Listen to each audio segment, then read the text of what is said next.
Hello guys, welcome to my YouTube channel. My name is Harjeet Kaur. हम कर रहे थे लूसन जी के और उसमें हमारा इंडियन इकोनॉमी चल रहा है और आज हम करेंगे development banks and insurance.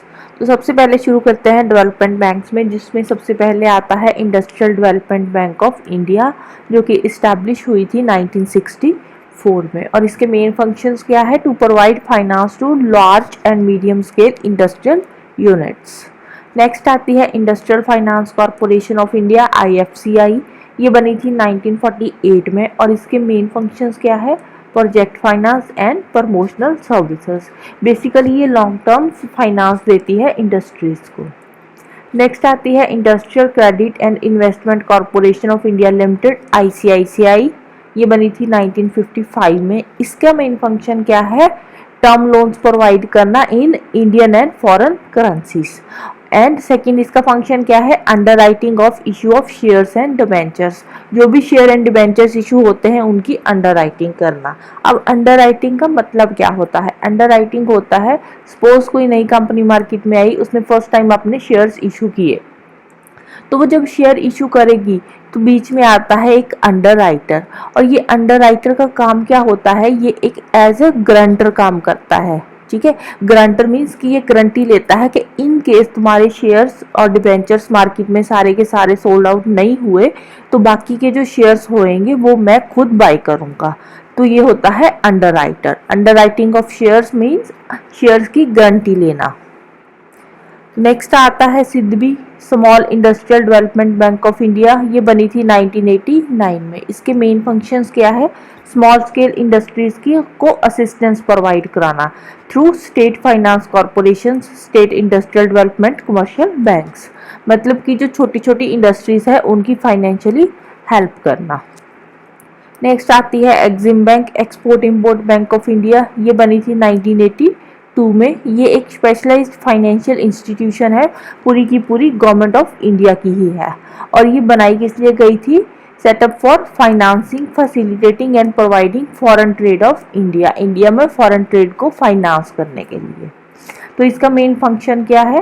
Coordinating the working of institutions engaged in financing export and import trade. जितनी भी इंस्टीट्यूशन एक्सपोर्ट इंपोर्ट ट्रेड में काम कर रही है उनको फाइनेंशियली हेल्प करना। इसका पेड अप कैपिटल था 5059 करोड़ और नेटवर्थ था 9902 करोड़ एज ऑन 2015। नेक्स्ट आती है नेशनल हाउसिंग बैंक। ये शुरू हुई थी 1988 में। इसके मेन फंक्शंस क्या है? हाउसिंग फाइनेंस प्रोवाइड करवाना कंट्री में, हाउसिंग फाइनेंस को बेसिकली डेवलप करना। नेक्स्ट है NABARD. NABARD means national bank for agriculture and rural development. तो नाम से पता चलता है कि कुछ एग्रीकल्चर से रिलेटेड और रूरल डेवलपमेंट से रिलेटेड काम करती होगी। तो ये इस्टेब्लिश हुई थी 1982 में। इसका इनिशियल कैपिटल था 100 करोड़ और पेड अप कैपिटल था 14,080 करोड़ एज ऑन मार्च 2020। तो इसका मेन फंक्शंस क्या है? ये एक एपेक्स रीफाइनेंसिंग एजेंसी है और ये काम क्या करती है? एग्रीकल्चर को फाइनेंस प्रोवाइड करवाती है और साथ ही साथ रूरल एरियाज में उनको रूरल एरियाज को डेवलप करने के लिए वहाँ पे भी कुछ फाइनेंशियल एक्टिविटीज़ कराने के लिए उसको फाइनेंस प्रोवाइड करती है रूरल एरियाज को भी। तो बेसिकली इस बैंक का काम क्या है? एग्रीकल्चर को फाइनेंस देना और रूरल एरियाज को फाइनेंस देना फॉर डेवलपमेंट पर्पस। तो नेक्स्ट आती है न्यू डेवलपमेंट बैंक। ये बनी थी 2015 में और इसका विजन क्या था? To support and foster infrastructure and sustainable developmental initiative in emerging economies. जो भी इमर्जिंग इकोनॉमीज हैं उनमें इंफ्रास्ट्रक्चर को सपोर्ट करना और सस्टेनेबल डेवलपमेंट कराना। तो इसके फाउंडिंग मेंबर्स कौन कौन से हैं? बेसिकली ब्रिक्स कंट्रीज हैं इसके founding members. BRICS means Brazil, Russia, India, China and South Africa. और इसका इनिशियल कैपिटल था $1 बिलियन।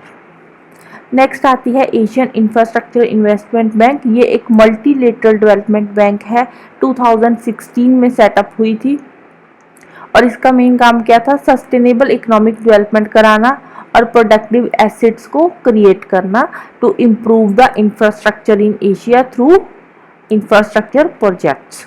इंफ्रास्ट्रक्चर प्रोजेक्ट के थ्रू एशिया में इंफ्रास्ट्रक्चर को इम्प्रूव करना, प्रोडक्टिव एसेट्स क्रिएट करना और सस्टेनेबल इकोनॉमिक डेवलपमेंट कराना, ये इसका मेन काम था और 2016 में ये सेटअप हुई थी।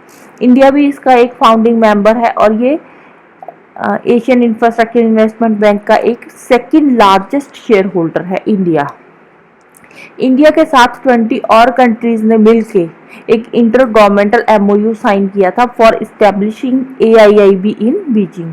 एआईआईबी को बीजिंग में इस्टेब्लिश करने के लिए एक इंटर गवर्नमेंटल एमओयू साइन हुआ था। MOU means memorandum of understanding. Next आता है international fund for agriculture development, IFAD। ये सेटअप हुआ था 1977 में। ये एक 13th स्पेशलाइज्ड एजेंसी है UN की। तो इसका मेन काम क्या था, जितनी भी डेवलपिंग कंट्रीज हैं उनके जो रूरल एरियाज है वहाँ पे पॉवर्टी एंड हंगर को ख़त्म करना। तो इसके मेंबर कंट्रीज है 176 कंट्रीज और इन कंट्रीज को 3 ग्रुप्स में डिवाइड किया हुआ है। लिस्ट ए में आती है डेवलप्ड कंट्रीज, लिस्ट बी में आती है ऑयल प्रोड्यूसिंग कंट्रीज और लिस्ट सी में आती है डेवलपिंग कंट्रीज। इंडिया लिस्ट सी में है, क्यों? क्योंकि इंडिया एक डेवलपिंग कंट्री है। इंडिया भी एक इसका फाउंडर मेंबर है international fund for agriculture development का और अभी तक इंडिया ने 147 मिलियन US डॉलर कंट्रीब्यूट किए हैं टुवर्ड्स IFAD रिसोर्सेस। नेक्स्ट आती है एशियन डेवलपमेंट बैंक। इंडिया एक फाउंडिंग मेंबर है ADB का भी और ये बनी कब थी ADB? 1966 में। इसके 67 मेंबर्स हैं ADB के, including 48 regional and 19 non regional members और इसका हेडक्वार्टर है मनीला, फिलीपाइंस में। इंडिया के 6.33% शेयर्स है इसमें। टोटल 6,72,030 शेयर्स है ADB में एज ऑन 31 दिसंबर 2016 और वोटिंग राइट है 5.36% इंडिया का ADB में। और ये बैंक का काम क्या है, ये जितनी भी डेवलपिंग मेंबर कंट्रीज है उनको सोशली एंड इकोनॉमिकली प्रमोट करती है, एशिया पैसिफिक रीजन में उनकी प्रोग्रेस करती है बेसिकली। तो इंडिया ने ADB से कुछ एक्सटर्नल डेट मैनेजमेंट पॉलिसी के थ्रू कुछ बोरो किए थे फंड्स वगैरह। तो इंडिया ने यहाँ से फंड्स बोरो किए तो इसका फायदा क्या हुआ, एक तो फंड्स कुछ कंसेशनल टर्म्स पे मिल गए, उन पे रेट ऑफ इंटरेस्ट थोड़ा कम था, लेस एक्सपेंसिव सोर्सेस थे और इनका मैच्योरिटी पीरियड भी लॉन्गर था। तो इंडिया ने ADB से बोरो करना कब शुरू किया था? 1986 में। नेक्स्ट आता है इंश्योरेंस। इंश्योरेंस होता क्या है बेसिकली, अगर हम बेसिक कॉन्सेप्ट की बात करें लेमन लैंग्वेज में, इंश्योरेंस होता है कि कम पैसा देकर किसी बड़े से बड़े लॉस को कवर अप करना, उसको बोलते हैं इंश्योरेंस। तो इंश्योरेंस इंडस्ट्री में 2 सेक्टर आते हैं, एक होता है लाइफ इंश्योरेंस, एक आता है जनरल इंश्योरेंस। जो लाइफ इंश्योरेंस है वो ब्रिटिशर्स के टाइम पे ही इंट्रोड्यूस हो गया था इंडिया में। पहले जो फर्म बनी थी ब्रिटिशर्स की 1818 में इस्टेब्लिश हुई थी, जिसका नाम था ओरिएंटल लाइफ इंश्योरेंस कंपनी और ये कलकत्ता में सेटअप हुई थी, जिसको आजकल कोलकाता भी बोलते हैं। Life insurance corporation LIC establish हुई थी सितंबर 1956 में and general insurance corporation GIC establish हुई थी नवंबर 1972 में। उस टाइम पे जब ये इस्टेब्लिश हुई थी तो उस टाइम पे इंडिया का इंश्योरेंस सेक्टर में पेनिट्रेशन बहुत ही लो था, पर्टिकुलरली रूरल एरियाज का। रूरल एरियाज में तो लोगों को कुछ ज़्यादा कुछ पता भी नहीं था इंश्योरेंस के बारे में, तो उसके चलते हुए इंश्योरेंस सेक्टर का टर्नओवर भी बहुत कम था और प्रॉफिटेबिलिटी भी इतनी ज़्यादा नहीं आती थी। मतलब कि प्रीमियम रेट ज़्यादा था और टर्नओवर इतना नहीं था, तो प्रॉफिट इतना ज़्यादा नहीं होता था।